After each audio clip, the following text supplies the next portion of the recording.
This will be a close race. Patty Murray has proved to be a skilled campaigner. She's a fighter.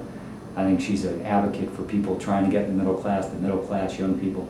So I think she's going to put together a winning campaign and coalition here. Listen, we as Democrats now are responsible for turning the country around. And no one's satisfied with where we are today. But the question is, do you want to go back? Because when pressed, Dino, Rossi, Mitch McConnell, they don't like to be pressed. But when you press them and say, okay, so what are you going to do from an economic standpoint? They almost invariably say, we're going to do what we did before, when we let Wall Street write its own rules, when we let an unprecedented assault on the middle class.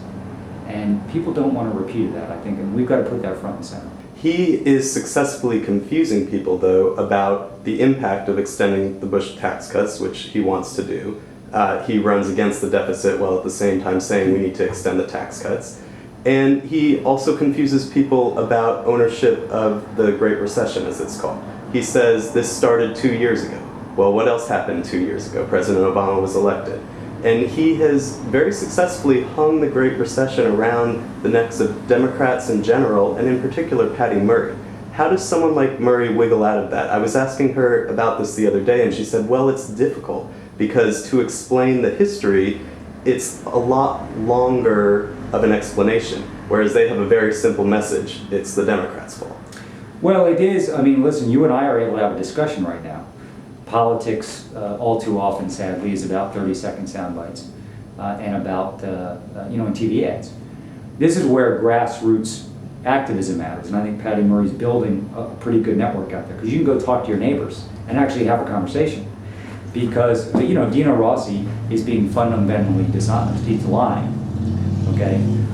We had 22 straight months of private sector job loss. We lost millions of jobs in 2008.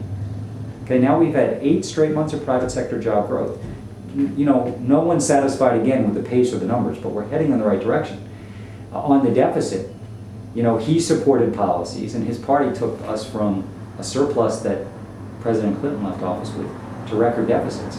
Now, you can't find a single Republican that I've seen who's been asked, how would you pay for the $700 billion in tax cuts for millionaires and billionaires that Dino Rossi wants to give? All they'll say is, well, we shouldn't have to pay for tax cuts. It's breathtaking hypocrisy.